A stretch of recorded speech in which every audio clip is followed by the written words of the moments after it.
Hello students, कैसे हैं आप सभी लोग। आई होप आप सभी बहुत बढ़िया होंगे।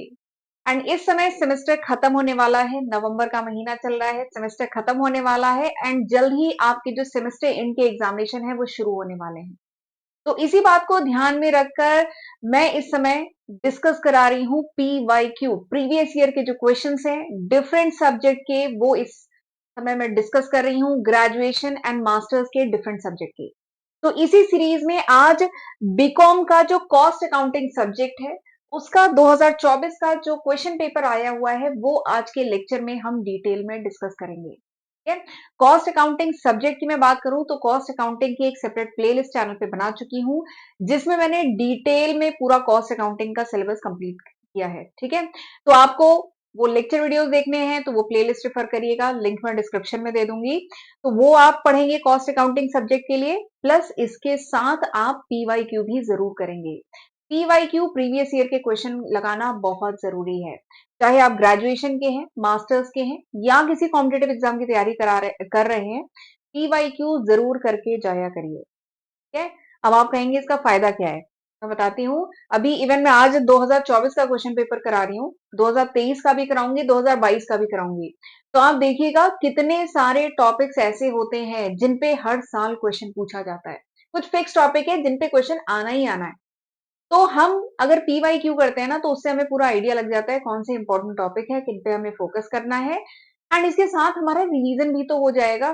जैसे आज मैं सॉल्यूशन भी बताऊंगी, ये क्वेश्चन का सॉल्यूशन डिस्कस करेंगे, एक रिवीजन भी हो जाएगा। तो बहुत फायदा है PYQ करने का। ठीक है। तो चलिए फिर बीकॉम का कॉस्ट अकाउंटिंग जो सब्जेक्ट है इसका हम 2024 का क्वेश्चन पेपर डिस्कस करना शुरू करते हैं। तो ये क्वेश्चन पेपर आपके सामने है 2024 का, बड़े स्क्रीन पे कर देती हूँ। 2024 का जो आया हुआ क्वेश्चन है, क्वेश्चन पेपर है, वो आपके सामने है। ठीक है। क्वेश्चन जो है 75 मार्क्स का क्वेश्चन पेपर होता है। 3 सेक्शन होते हैं, section A B C। Section A जो है वो 15 नंबर का होता है। तीन तीन नंबर के 5 क्वेश्चन आपको करने होते हैं। All question are compulsory. Section A के सारे क्वेश्चन कंपलसरी होते हैं, 3-3 नंबर के 5 क्वेश्चन करने होते हैं। ठीक है। ये देखिए, ये है सेक्शन ए, आपको स्क्रीन पे दिख रहा है, थोड़ा सा और बड़ा कर देते हैं। ठीक है। These are the question. अभी हम सॉल्यूशन पे आएंगे, अभी मैं केवल आपको क्वेश्चन पेपर दिखा रही हूँ। ये पहला क्वेश्चन, दूसरा, तीसरा, चौथा, पांचवा। उसके बाद आता है सेक्शन बी। सेक्शन बी में आपको कितने क्वेश्चन करने होते हैं? सेक्शन बी में 3 क्वेश्चन दिए होते हैं। सेक्शन बी में 3 क्वेश्चन दिए होते हैं, 2 क्वेश्चन करने होते हैं। हर क्वेश्चन 7.5 नंबर का होता है। ठीक है। ये भी 15 नंबर का हुआ। सेक्शन ए 15 नंबर का, सेक्शन बी 15 नंबर का। तो देखिए 3 क्वेश्चन दिए हैं, 2 करना है। तो ये है क्वेश्चन नंबर 6, ये है क्वेश्चन नंबर 7, ये है क्वेश्चन नंबर 8। 3 में से 2 करना है, बहुत आसान है। फिर उसके बाद आ जाते हैं सेक्शन सी पे। ठीक है। सेक्शन सी में आपको 5 क्वेश्चन में से 3 करना होता है। सेक्शन सी में 5 क्वेश्चन में से 3 करना होता है, हर क्वेश्चन 15 नंबर का होता है। तो सोचिए सेक्शन सी आपका 45 नंबर का है, 45 नंबर का है सेक्शन सी। ये 15-15-15 के 3 क्वेश्चन, यानी डिटेल में हमें लिखना है। ठीक है। तो सेक्शन सी में ये देखिए question number 9, question number 10, question number 11 numerical है। फिर इसके बाद question number 12 and question number 13, ये नंबर 13। ठीक है। तो ये 5 क्वेश्चन है सेक्शन सी में। तो इस तरीके से हिंदी और इंग्लिश दोनों लैंग्वेज में क्वेश्चन पेपर होता है। बीकॉम का ये क्वेश्चन पेपर है। ठीक है। तो इस तरीके से आपका पूरा क्वेश्चन पेपर होता है। ठीक। तो मैंने 2024 का आपको क्वेश्चन पेपर दिखा दिया। ठीक है। और अब हम करेंगे इसका एक एक क्वेश्चन, देखेंगे, समझेंगे, उसका डिटेल में सॉल्यूशन देखेंगे, उसका सॉल्यूशन आपको और कहां से मिल सकता है वो सब देखेंगे। ठीक है। तो चलिए फिर स्टार्ट करते हैं with section A. Section A से शुरू करते हैं। तो सेक्शन ए में 5 क्वेश्चन करने हैं, हर क्वेश्चन 3 नंबर का है। Very short answer type question है, बहुत ज्यादा नहीं लिखना है, पर 4-5 लाइन में इसका आंसर करना है। ठीक है। Very short answer type question है, 75 वर्ड्स में इसका आंसर करना है, not less than, not exceeding 75, ऐसा करके। ठीक है। चलिए देखते हैं सबसे पहला क्वेश्चन। सबसे पहला क्वेश्चन है, स्क्रीन पे दिख रहा है ना आपको? पहला क्वेश्चन और बड़ा कर दें। सबसे पहला क्वेश्चन है, what do you mean by cost accounting? Cost accounting क्या होता है? ठीक। तो ये तो हमारे पेपर का नाम है कॉस्ट अकाउंटिंग, तो ये तो हमें पता ही होगा कि कॉस्ट अकाउंटिंग क्या होता है। ये देखिए मैंने अब एक एक का सोल्यूशन लिखा है। ठीक है। ये जो 5 क्वेश्चन है अब हम एक एक करके रीड कर लीजिएगा, इसके बाद एक एक करके इनका सोल्यूशन ऐसे देखते हैं। तो पहला जो है कॉस्ट अकाउंटिंग। तो cost accounting is a branch of accounting. Accounting की तीन मेन ब्रांच होती है, एक है फाइनेंशियल अकाउंटिंग, एक है कॉस्ट अकाउंटिंग, एक है मैनेजमेंट अकाउंटिंग। तो cost accounting is the branch of accounting. ये ब्रांच होती है अकाउंटिंग की जिसमें हम कॉस्ट रिलेटेड जो डेटा होता है उसको रिकॉर्ड करते हैं, एनालाइज करते हैं, समराइज करते हैं, ताकि हम क्या कर सके। इसका ऑब्जेक्टिव क्या होता है? इसका ऑब्जेक्टिव होता है टू डिटरमाइन द कॉस्ट।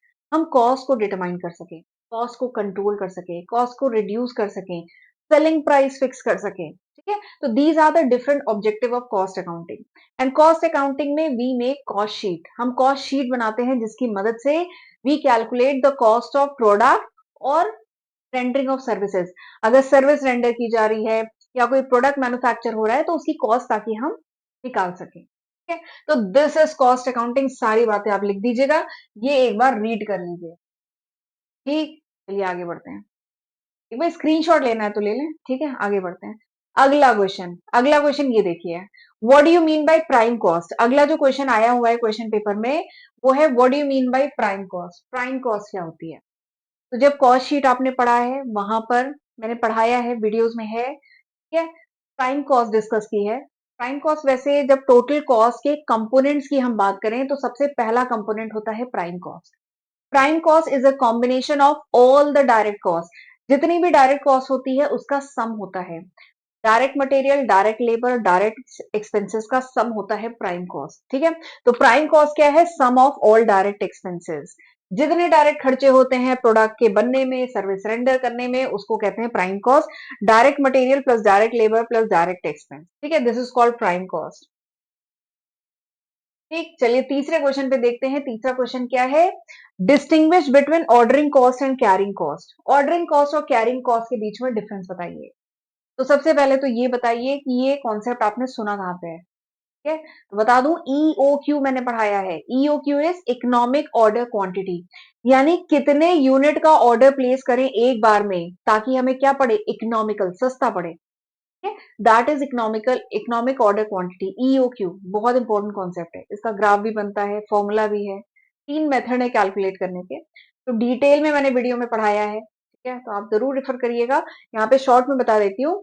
तो ईओक्यू जो है, जब मैंने पढ़ाया था तो वहां पे ये दो कॉस्ट आई थी, ordering cost and carrying cost. Ordering cost क्या होता है? The cost of placing an order, यानी एक बार ऑर्डर प्लेस करने में जो खर्चा आता है that is called ordering cost. तो देखिए लिखा है, ऑर्डरिंग कॉस्ट क्या है? Placing and receiving order. इसमें सारा पेपर वर्क का खर्चा, कम्युनिकेशन, ट्रांसपोर्टेशन, इंस्पेक्शन का खर्चा आता है। अगला क्या है? Carrying cost. कैरिंग कॉस्ट मतलब क्या है? वन यूनिट ऑफ इन्वेंट्री को होल्ड करने में। अगर आप इन्वेंट्री अपने यहाँ होल्ड करेंगे तो आपको उतना गोडाउन भी उतना बड़ा होना चाहिए। ज्यादा इन्वेंट्री होल्ड करेंगे तो उतना बड़ा गोडाउन होना चाहिए, प्लस उसका इंश्योरेंस वगैरह देखना होगा, सिक्योरिटी वाइज देखना होगा। ठीक है, तो carrying cost is cost of holding inventory. Inventory को होल्ड करने में जो खर्चा आता है दैट इज कैरिंग कॉस्ट। ठीक है, इसमें सारी चीजें आती है, वेयर हाउस का खर्चा, इंश्योरेंस का खर्चा, ऑब्सोलेंस, क्या पता आउटडेटेड हो जाए, ऑब्सलीट हो जाए, वो सब चीजें। This is carrying cost. ठीक, चलिए चौथे क्वेश्चन पे चलते हैं। चौथा क्वेश्चन क्या है कि what are the main incentive wage payment method. तो हमने लेबर कॉस्ट कंट्रोल जब पढ़ा था, ठीक है, तो वहां पे इंसेंटिव प्लान आपको पढ़ाए थे, row one premium plan, healthy premium plan पढ़ा था ना। तो बस वही पूछा है कि इंसेंटिव जो मेथड्स हैं, आपको मेन इंसेंटिव वेज पेमेंट के जो मेथड्स हैं उनके नाम बताने हैं। तो 5 मेन मेथड हैं। ठीक है, इवन इसी पेपर में उन पे न्यूमेरिकल भी आया है, हेल्सी और रोवन पे आया है शायद, देखेंगे अभी आगे। तो 5 जो मेन मेथड है उनके नाम आपको केवल बताने हैं। तो एक है हेल्सी प्लान, एक है रोवन प्लान, एक है टेलर्स का डिफरेंशियल पीस रेट सिस्टम। सब पे मैंने न्यूमेरिकल भी कराया है वीडियोस में, तो आप वहां रेफर करिएगा। अगला है मेरिक का डिफरेंशियल पीस रेट सिस्टम, और एक है गार्ड का टास्क एंड बोनस प्लान। ठीक है, तो these are the 5 main incentive plans, right. चलिए अगला देखते हैं। नेक्स्ट जो है ओवरहेड, जो टॉपिक था ओवरहेड कॉस्ट, वहां से अगला क्वेश्चन है कि how is machine hour rate determine. ये जो मशीन आर रेट है कैसे डिटरमाइन किया जाता है। ठीक, तो आपको ये भी पता होना चाहिए कि मशीन आर रेट एक्चुअली होता क्या है। इसको कहते हैं एमएचआर। एमएचआर बहुत इंपॉर्टेंट कॉन्सेप्ट है, न्यूमेरिकल भी बहुत आते हैं, थ्योरी भी पूछी जाती है। तो एमएचआर बेसिकली क्या है, मशीन आर रेट बेसिकली क्या है कि कोई मशीन अगर 1 घंटे चलती है तो उसके चलने में कितना खर्चा आता है, that is called MHR, machine hour rate. तो machine hour rate is calculated by, और इसे कैलकुलेट कैसे करते हैं, it is calculated by dividing the total machine related expenses by the machine hour work. यानी मशीन से रिलेटेड जितने खर्चे हैं उसको डिवाइड करो, मशीन कितने घंटे चली उससे डिवाइड करो, तो आपका निकल के आएगा कि 1 घंटा मशीन चलने में कितना खर्चा आता है, दैट इज एमएचआर। तो एमएचआर क्या होता है, total machine cost divided by total machine hour. ठीक, ये हो गए आपके 5 क्वेश्चन, 3-3 नंबर का एक क्वेश्चन था। इसी के साथ सेक्शन ए हमारा फिनिश होता है। ठीक है, आ जाते हैं सेक्शन बी पे। सेक्शन बी में कितने क्वेश्चन है, 3 दिए हैं, 2 करने हैं। ठीक है, अब सेक्शन बी में शॉर्ट आंसर टाइप क्वेश्चन 200 लगभग वर्ड में लिखना है।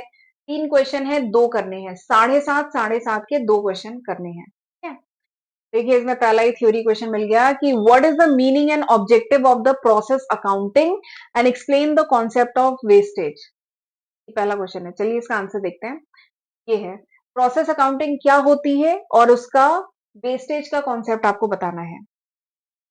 तो मैंने आपको बताया था कॉस्टिंग के डिफरेंट मेथड बताए थे। तो मैंने वहां पे आपको job costing, contract costing, batch costing, process costing, कई ऑपरेटिंग कॉस्टिंग, कई टाइप के मेथड बताए थे। तो उसी में से एक होता है प्रोसेस कॉस्टिंग। ठीक है, ये जो मेथड होता है कॉस्टिंग का, वहां पर यूज होता है जहां पे प्रोडक्ट एक सीक्वेंस ऑफ स्टेप फॉलो करके फिर फाइनल प्रोडक्ट बन रहा हो। ठीक है, पहले प्रोडक्ट गया प्रोसेस 1 में, फिर उसका जो आउटपुट है वो प्रोसेस 2 में गया, फिर उसका आउटपुट प्रोसेस 3 में गया, फिर फिर शायद अगर 3 ही प्रोसेस है तो फिर उसके बाद आउटपुट, जो फाइनल आउटपुट है वो निकला के बना। तो इस टाइप का अगर प्रोसेस होता है प्रोडक्ट को बनाने में, तो वहां पे जो कॉस्टिंग का मेथड यूज होता है दैट इज प्रोसेस कॉस्टिंग। ठीक है, तो इसका फायदा ये है कि हम हर एक प्रोसेस की कॉस्ट निकाल सकते हैं। जैसे प्रोसेस P1 में कितनी कॉस्ट आई, प्रोसेस P2 में कितनी कॉस्ट आई, प्रोसेस P3 में कितनी कॉस्ट आई, तो ये हम अलग अलग भी निकाल सकते हैं प्रोसेस कॉस्टिंग की हेल्प से। ठीक है, तो it is a method of costing, ये कॉस्ट को डिटरमाइन करने का मेथड है जिसमें हर एक प्रोसेस की हम कॉस्ट निकाल सकते हैं। और मैंने बहुत डिटेल में पढ़ाया है, न्यूमेरिकल भी कराया है। इसमें प्रोसेस अकाउंट बनता है, एक एक अकाउंट बनता है। ठीक है, इसमें एक तरफ हम रिकॉर्ड करते हैं खर्चे और दूसरी तरफ जो आउटपुट निकल के आ रहा है वो रिकॉर्ड करते हैं। एक प्रोसेस का जो इनपुट होता है, देखो एक प्रोसेस का जो आउटपुट होता है वो दूसरे प्रोसेस में क्या जाता है, एज एन इनपुट। ठीक, तो इस तरीके से होता है। तो वही है प्रोसेस अकाउंटिंग, कॉस्टिंग का मेथड है। ये वहां यूज होता है जहां पे सीक्वेंस ऑफ कॉन्टिन्यूअस प्रोसेस हो, स्टेजेस हो, जिससे प्रोडक्ट पास हो। Raw material semi finish good में कन्वर्ट होता है हर प्रोसेस में, फिर फिनिश गुड में कन्वर्ट होता है। हम हर प्रोसेस की कॉस्ट निकाल सकते हैं। ठीक है, ये सारी चीजें जो अभी मैंने आपके साथ डिस्कस की है वो यहाँ पे लिखी हुई है। ये basically chemical industry, oil refinery, वहां पे यूज होता है। इसका ऑब्जेक्टिव क्या है इस प्रोसेस अकाउंटिंग का या कॉस्टिंग का, कि हम प्रोसेस वाइज कॉस्ट निकाल सकते हैं, कॉस्ट पर यूनिट निकाल सकते हैं, प्रोसेस वाइज कॉस्ट को कंट्रोल कर सकते हैं। तो ये सब इसके फायदे हैं और उसके बेसिस पे जो टॉप मैनेजमेंट है वो डिसीजन ले सकता है। ठीक है, अगला जो इसमें कॉन्सेप्ट कहा गया है कि वेस्टेज के बारे में बताइए, व्हाट इज वेस्टेज। तो देखिए जितना हम इनपुट डालते हैं क्या उतना आउटपुट निकलता है, नहीं, देयर इज सम वेस्टेज, कुछ लॉस होता है इनपुट का, तो उसी को कहा जाता है वेस्टेज। वेस्टेज क्या है, loss of material during production. Production के दौरान जो मटेरियल लॉस होता है इसको वेस्टेज कहते हैं। इवोपरेशन के फॉर्म में, श्रिंकेज के फॉर्म में, ब्रेकेज के फॉर्म में, लीकेज के फॉर्म में, या केमिकल रिएक्शन के फॉर्म में थोड़ी वेस्टेज तो होती है, थोड़ा नुकसान तो होगा।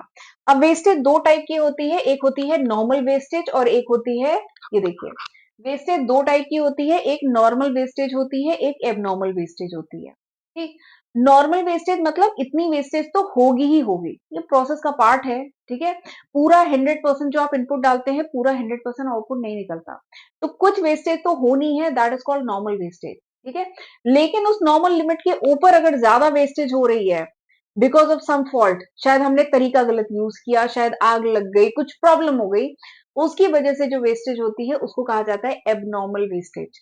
तो देखिए नॉर्मल वेस्टेज क्या होती है, पार्ट ऑफ प्रोडक्शन प्रोसेस वो होगी ही, और उसको हम प्रोडक्ट की कॉस्ट में इंक्लूड करते हैं। जबकि जो एबनॉर्मल वेस्टेज अगर होती है तो उसे पीएल अकाउंट पे चार्ज किया जाता है। ये मेन डिफरेंस है दोनों के बीच। ठीक है, this was the first question of section B. आज आते हैं सेक्शन बी का जो दूसरा क्वेश्चन था, क्वेश्चन नंबर 7। दूसरा क्वेश्चन 7.5 नंबर का क्या है? कॉस्ट रिकंसिलिएशन स्टेटमेंट एक टॉपिक है, सेपरेट वीडियो बनाया है, 2 से 3 लेक्चर में उसे मैंने कवर किया है, डिटेल में पढ़ाया है। तो उसी पे क्वेश्चन है कि what is reconciliation statement and what are the reason for the difference in cost result and the result shown by PL account. Reconciliation statement क्या होता है एंड क्यों कॉस्ट अकाउंट से जो रिजल्ट निकलता है और जो पीएल अकाउंट से रिजल्ट निकलता है वो अलग क्यों होता है? ठीक है, तो इसके लिए सबसे पहले आपको पता होना चाहिए रिकंसिलिएशन स्टेटमेंट होता क्या है। ठीक है, तो देखिए रिकंसाइल करना, रिकंसाइल मतलब मैच करना। कॉस्ट अकाउंट से जो रिजल्ट निकल के आता है और जो पीएल अकाउंट से रिजल्ट निकल के आता है वो सेम नहीं आता है बिकॉज ऑफ सर्टेन रीजन। वो रीजन अभी मैं बताऊंगी। बिकॉज ऑफ सर्टेन रीजन दोनों का जो रिजल्ट निकल के आता है वो सेम नहीं आता है। तो क्या जरूरत है? जरूरत है कि उसे मैच कराया जाए। कॉस्ट अकाउंटिंग से जो रिजल्ट आ रहा है और जो फाइनेंशियल अकाउंटिंग से रिजल्ट आ रहा है उसको मैच कराने के लिए जो स्टेटमेंट बनाया जाता है that is called reconciliation statement. ठीक है, इसको कहा जाता है कॉस्ट रिकंसिलिएशन स्टेटमेंट। ठीक है, एंड कॉस्ट रिकंसिलिएशन स्टेटमेंट बनाने का फायदा है कि इससे हमें पता चल जाता है कि क्यों डिफरेंस आ रहा है, रीजन क्या है डिफरेंस के, क्यों कॉस्ट अकाउंट का रिजल्ट एंड फाइनेंशियल अकाउंट का रिजल्ट जो अलग आ रहा है उसके पीछे रीजन क्या है ये पता चलता है। ठीक है, अब याद करिए आपने क्लास 11 में बीआरएस पढ़ा था ना, बैंक रिकंसिलिएशन स्टेटमेंट। वहां पे क्या था? कंपनी की जो कैश बुक है और बैंक की पासबुक है उसको रिकंसाइल करते थे ना, मैच कराते थे। यहाँ पर आप cost account and financial account से जो रिजल्ट आ रहा है उसको मैच करा रहे हैं। यही अंतर है, बाकी मैच हो रहा है। रिकंसाइल करना मतलब मैच कराना। है, तो वही चीजें मैंने यहाँ पे लिखी है, एक बार स्क्रीनशॉट लेना है तो ले लीजिए। और रीजन क्या है इनके डिफरेंस आने का? डिफरेंस का एक तो वैल्यूएशन ऑफ स्टॉक, जो स्टॉक का वैल्यूएशन का तरीका है वो कॉस्ट अकाउंट में अलग है, फाइनेंशियल में अलग है। ओवरहेड जो है उसका तरीका अलग है, ओवरहेड को किस तरह से एब्जॉर्ब किया जाता है उसका तरीका अलग है। एबनॉर्मल जो आइटम है उनका ट्रीटमेंट किस तरीके से किया जाए वो अलग है। डेप्रिसिएशन के डिफरेंट मेथड यूज हो सकते हैं, शायद कॉस्ट अकाउंटिंग में दूसरा मेथड यूज हो, फाइनेंशियल में दूसरा यूज हो, इसकी वजह से सेलिंग डिस्ट्रीब्यूशन एंड एडमिनिस्ट्रेटिव जो एक्सपेंस है उनका ट्रीटमेंट अलग तरीके से हो सकता है। ठीक है, तो ये कुछ पॉइंट्स है। नॉन ऑपरेटिंग इनकम एक्सपेंसेस हैं, उनका ट्रीटमेंट दोनों में अलग तरीके से होता है। तो these are the different reason. एक बार स्क्रीनशॉट लेना है तो आगे बढ़ते हैं। क्वेश्चन नंबर 8, 7.5 नंबर का, सेक्शन बी का 7.5 नंबर का अगला क्वेश्चन ये है न्यूमेरिकल। 2 थ्योरी आए थे, एक न्यूमेरिकल है। और ये जो न्यूमेरिकल है ये इंसेंटिव प्लान पे है। फॉर्मूला पता है तो कुछ नहीं, बहुत आसानी से हो जाएगा। क्वेश्चन क्या है कि एक मैन्युफैक्चरिंग कंसर्न है जहां पे स्टैंडर्ड टाइम लग रहा है किसी काम को पूरा करने में, कितना लग रहा है? 20 घंटा। ठीक है, एंड पर आवर रेट कितना है? 1 घंटे का रेट क्या है? 2 रुपए। अगर कोई वर्कर है वो 15 घंटे लगा रहा है for the completion of task, एक वर्कर 15 घंटे में उस काम को कर रहा है, तो आपको Halsey premium plan and Rowan premium plan के अकॉर्डिंग जो है उसकी अर्निंग कैलकुलेट करनी है। ठीक है, तो Halsey premium plan and Rowan premium plan का फॉर्मूला है, वो यूज करके आप इसकी अर्निंग कैलकुलेट करेंगे। ठीक है, और ये सेम क्वेश्चन मैंने कराया हुआ है अपने वीडियो में जहां पे मैंने हेल्सी एंड रोवन प्लान पढ़ाया है। डायरेक्टली फॉर्मूला बेस्ड है। इसमें मेन चीज है टाइम सेव्ड। इसने कितना टाइम सेव किया है? तो देखिए स्टैंडर्ड टाइम कितना था? 20 घंटा। वर्कर ने काम कितने घंटे में किए? 15 घंटे में, यानी कितना टाइम सेव किया? 5 घंटा। तो मेन जो इंसेंटिव मिलेगा जो कैलकुलेट होगा वो 5 आवर पे होगा। तो बस इसी बात का ध्यान रखिएगा, बाकी मैंने यहाँ पे सॉल्व किया हुआ है इस क्वेश्चन। बाकी मेरा वीडियो रेफर करिएगा, वहां पे कराया हुआ है क्वेश्चन मैंने। आ जाते हैं सेक्शन सी पे। सेक्शन सी में कितने क्वेश्चन है? 5 क्वेश्चन है। हाँ, सेक्शन सी में 5 क्वेश्चन है, 3 करने हैं। 15-15 नंबर के क्वेश्चन है, यानी हमें डिटेल में लिखना है सेक्शन सी। ठीक है, चलिए इसका पहला क्वेश्चन देखते हैं। पहला क्वेश्चन क्या है? Question number 9, what do you mean by element of cost, explain the different element of total cost. बहुत बढ़िया क्वेश्चन है, थ्योरी का क्वेश्चन है, और ये ऐसा क्वेश्चन है कि इसमें आपको कंटेंट बहुत मिलेगा लिखने के लिए। क्वेश्चन का क्या रहा है कि what do you mean by element of cost. तो आप सबसे पहले एक्सप्लेन करेंगे व्हाट इज कॉस्ट। कॉस्ट क्या होती है? Cost is the expenditure incurred in making some product या रेंडरिंग ऑफ सर्विसेज। किसी प्रोडक्ट को बनाने में, सर्विस रेंडर करने में जो भी खर्चा आता है उसको कहते हैं कॉस्ट। ये पहले लिखेंगे। फिर लिखेंगे एलिमेंट ऑफ कॉस्ट क्या है। एलिमेंट मतलब होता है तत्व। कॉस्ट के कौन कौन से एलिमेंट्स हैं? तो कॉस्ट के मेन 3 एलिमेंट्स हैं, मटेरियल, लेबर, एक्सपेंसेस। ठीक है, फिर आप उनको डिटेल में लिखेंगे, मटेरियल क्या होता है, लेबर क्या होता है, एक्सपेंसेस क्या होता है। फिर उसके बाद मटेरियल 2 टाइप का होता है, डायरेक्ट मटेरियल, इनडायरेक्ट मटेरियल, वो लिखेंगे। लेबर 2 टाइप का होता है, direct labour, indirect labour. Expenses 2 type के होते हैं, डायरेक्ट एक्सपेंस, इनडायरेक्ट एक्सपेंस। ठीक है, फिर मैंने एक ट्री डायग्राम बनवाया था, क्या मेरा वीडियो देखिएगा, वहां पे एक टी डायग्राम बना है जहां पे फिर ओवरहेड की बात आती है। वो पूरा टी डायग्राम बनाना है आपको और एक एक एलिमेंट ओवरहेड पे आएंगे। फिर ओवरहेड में फैक्ट्री ओवरहेड, ऑफिस ओवरहेड, वो सब डिटेल में आपको इसमें बताना है। तो वो तो इसका फर्स्ट पार्ट हुआ। फिर उसके बाद different element of total cost, total cost के डिफरेंट एलिमेंट बताइए। तो इसमें आपको जो मैंने प्राइम कॉस्ट पढ़ाया था ना, मैंने लिखवाया था component of total cost. Total cost के कुछ कंपोनेंट्स हैं, prime cost, factory cost, office cost, ठीक है, एंड उसके बाद आपका cost of goods sold and total cost. ठीक है, तो ये पूरे 5 कॉन्सेप्ट हैं, ये डिटेल में आप बताएंगे, सबके फॉर्मूले बताएंगे। प्राइम कॉस्ट क्या होता है? Direct material, direct labour, direct expense का सम होता है। फैक्ट्री कॉस्ट क्या होता है? फैक्ट्री कॉस्ट होता है prime cost plus factory overhead का सम होता है। ऐसी ऑफिस कॉस्ट और cost of goods sold and total cost, ये सब डिटेल में बताएंगे, तब जाके 15 नंबर मिलेंगे। ठीक है, तो ये सब आपको इसमें देखिए मैंने लिखा भी हुआ है ये सारी चीजें। ठीक है, बाकी वीडियो में और बढ़िया नोट्स मिलेंगे आपको। ठीक है, वीडियो में ये सब दिया हुआ है।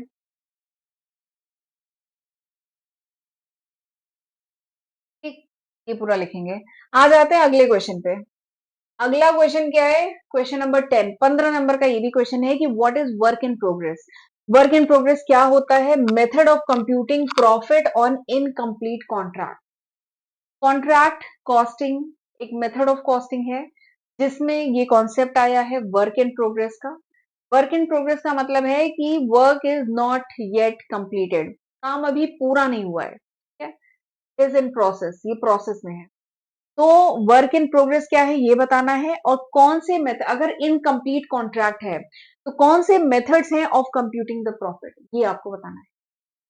This is the question. तो जहां पे मैंने कॉन्ट्रैक्ट कॉस्टिंग पढ़ाई है वहां पे ये चीजें डिस्कस हुई हैं। वर्क इन प्रोग्रेस क्या है, इनकम्प्लीट कॉन्ट्रैक्ट के केस में कैसे प्रॉफिट कैलकुलेट होता है। तो देखिए वर्क इन प्रोग्रेस क्या है? Partially completed work at any stage of production, यानी प्रोडक्शन की किसी भी स्टेज पे जो पार्शली कंप्लीटेड वर्क है उसको कहा जाता है वर्क इन प्रोग्रेस। ठीक है, इसमें आपका material use, labour, expenses, overhead, ये सब आता है। और इनकम्प्लीट कॉन्ट्रैक्ट में अगर प्रॉफिट कंप्यूट करना है तो उसके कुछ 4-5 मेथड हैं, वो आपको फिर डिटेल में लिखना है। 15 नंबर का क्वेश्चन है, डिटेल में लिखना है, मेरे वीडियो लेक्चर में मिल जाएगा। ठीक है, पहला मेथड क्या है? Percentage of completion method. अगला है वर्क सर्टिफाइड मेथड। अगला है वर्क अनसर्टिफाइड मेथड। अगला है कॉस्ट प्लस कॉन्ट्रैक्ट मेथड। ठीक है, तो ये सब आपको डिटेल में लिखना है। ठीक है,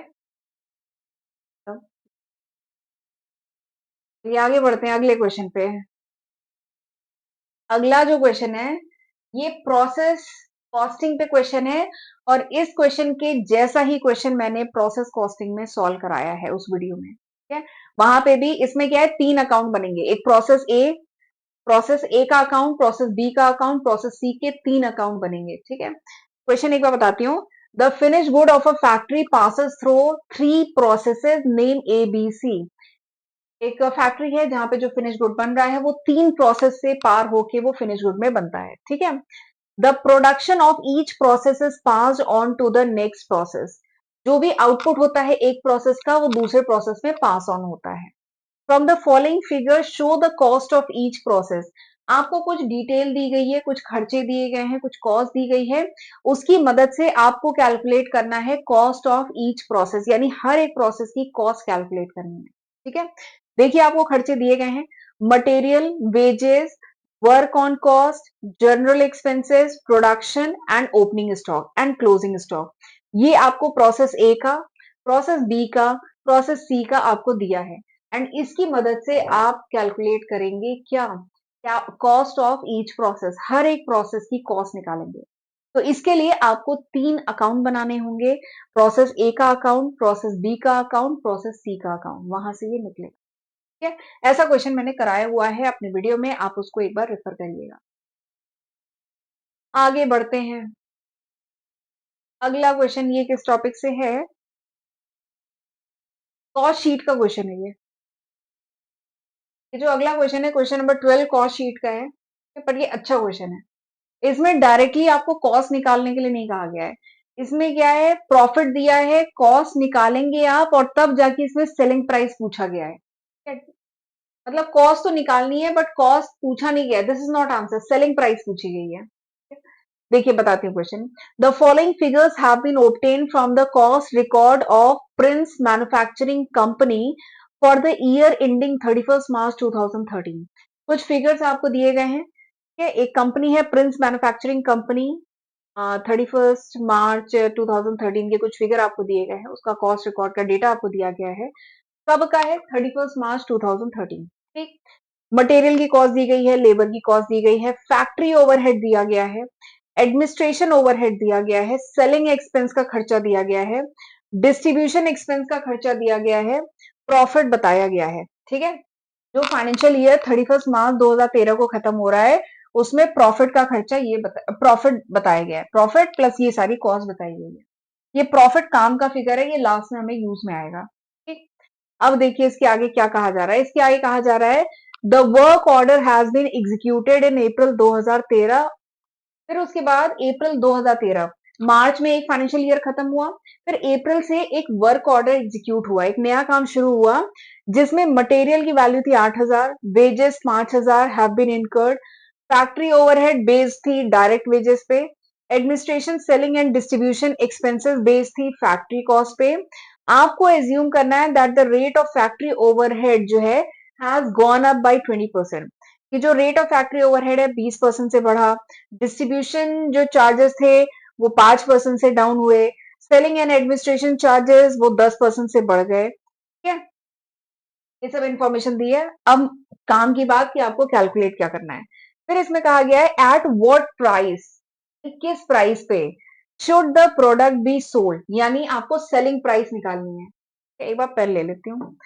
क्वेश्चन बोल रहा है आपको इसमें सेलिंग प्राइस निकालनी है। ठीक है, सेलिंग प्राइस निकालनी है। आपको कहा जा रहा है एट व्हाट प्राइस, किस प्राइस पे प्रोडक्ट को बेचा जाए to earn the same percentage of profit as was realized during the year ended 31st March 2013।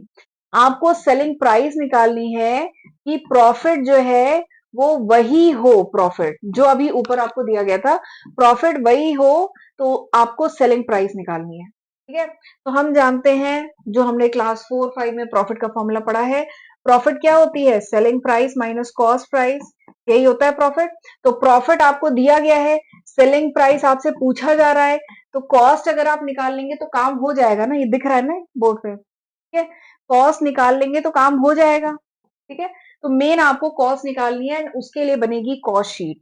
आप बनाएंगे cost sheet and cost sheet से निकालेंगे कॉस्ट। ठीक है, कॉस्ट निकालेंगे एंड आप फिर प्रॉफिट क्वेश्चन में दिया है, तो प्रॉफिट में से जब आप माइनस करेंगे कॉस्ट, वो क्या निकल के आएगा? प्रॉफिट में कॉस्ट माइनस किया जाता है, कॉस्ट में प्रॉफिट प्लस किया जाता है। ठीक है, जो भी हमारी कॉस्ट आ रही है उसमें हमें जितना प्रॉफिट चाहिए वो हम प्रॉफिट को इसमें ऐड करते हैं, तब जाके हमारी सेलिंग प्राइस निकल के आती है ना, जितने पे सेल करना है।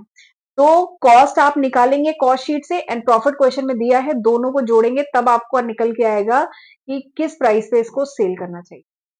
तो ये वाला लॉजिक इस क्वेश्चन में यूज करना है। ठीक, कॉस्ट शीट का एक क्वेश्चन कराया है, वहां पे यही लॉजिक पे एक क्वेश्चन बेस मैंने कराया हुआ है, तो वो आप रेफर करिएगा। ठीक है, आ जाते हैं आखिरी क्वेश्चन पे। आखिरी ये जो क्वेश्चन है ये कॉन्ट्रैक्ट कॉस्टिंग पे है। कॉन्ट्रैक्ट कॉस्टिंग पढ़ा था उस पे है। जनवरी 1 2018 को जैन एंड सन ने अंडरटुक कॉन्ट्रैक्ट। 1 जनवरी 2018 को जैन एंड सन ने एक कॉन्ट्रैक्ट लिया for 5 lakh and incurred the following expenses. ये इनके सारे खर्चे हुए, material, labour, outstanding labour, direct expense, indirect expense, plant issued, establishment charges, work certified, work uncertified, cash received 80% of work certified. जो कैश रिसीव हुआ है वो 80% ऑफ वर्क सर्टिफाइड है। ठीक है, फिर 31 दिसंबर को यानी साल के अंत में, इनका फाइनेंशियल ईयर 1 जनवरी से 31 दिसंबर चल रहा है, ठीक है। तो 31 दिसंबर को plant and material sites were valued at 25,000, ठीक, एंड 10,000 रिस्पेक्टिवली। आपको कॉन्ट्रैक्ट अकाउंट बनाना है। आपको क्या करना है, आपको कॉन्ट्रैक्ट अकाउंट बनाना है और आपको बताना है amount of profit which can reasonably be credited to the PL account, ठीक है। तो आपको इस क्वेश्चन में क्या करना है, डिटेल सब दी है, आपको कॉन्ट्रैक्ट अकाउंट बनाना है। कॉन्ट्रैक्ट अकाउंट एक इंपॉर्टेंट टॉपिक है जिसपे बहुत क्वेश्चन आते हैं। मैंने भी इस टॉपिक पे वीडियो बनाया हुआ है, डिटेल में पढ़ाया है, वीडियो क्वेश्चंस, न्यूमेरिकल क्वेश्चन भी कराए हैं, तो आपको रेफर करिएगा। तो कॉन्ट्रैक्ट अकाउंट आपको इसमें बनाना है और प्रॉफिट कैलकुलेट करना है। This was the last question, ये था क्वेश्चन नंबर 13। हाँ, तो this was the last question, ठीक है। तो बात करें जो क्वेश्चंस थे, मतलब ऐसा नहीं है कि कुछ भी आउट ऑफ सिलेबस आ रहा है, यही क्वेश्चंस हैं। कुछ टॉपिक हैं जिन पे हर बार क्वेश्चन पूछे जाते हैं। जैसे एक बात बताऊं, कॉन्ट्रैक्ट अकाउंटिंग पे आता ही आता है क्वेश्चन, कॉस्ट शीट पे आएगा ही, क्योंकि कॉस्ट तो कॉस्ट शीट से ही कैलकुलेट होती है। और जो मेथड ऑफ कॉस्टिंग कहें हम, ठीक है, जो डिफरेंट मेथड ऑफ कॉस्टिंग है जिसमें आपकी job costing, batch costing, contract costing, operating costing, ये सब आते हैं। मेथड ऑफ कॉस्टिंग में भी इस टॉपिक को भी डिटेल में पढ़ के जाइएगा, इस पे भी बहुत क्वेश्चन पूछे जाते हैं। जैसे यहाँ पे प्रोसेस कॉस्टिंग पे आया एंड कॉन्ट्रैक्ट कॉस्टिंग पे आया, ठीक है। तो ये सब आपको डिटेल में पढ़ के जाना है। तो इस तरीके से आप करेंगे पूरा क्वेश्चन। तो चलिए फिर आज का लेक्चर वाइंड अप करती हूँ। आई होप आपके लिए ये वीडियो यूजफुल रहा होगा।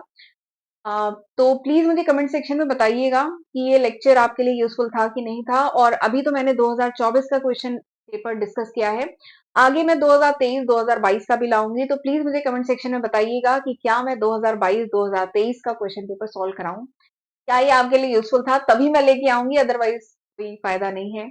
तो चलिए फिर मिलते हैं अगले लेक्चर वीडियो में, तब तक अपना ध्यान रखिएगा। God bless you.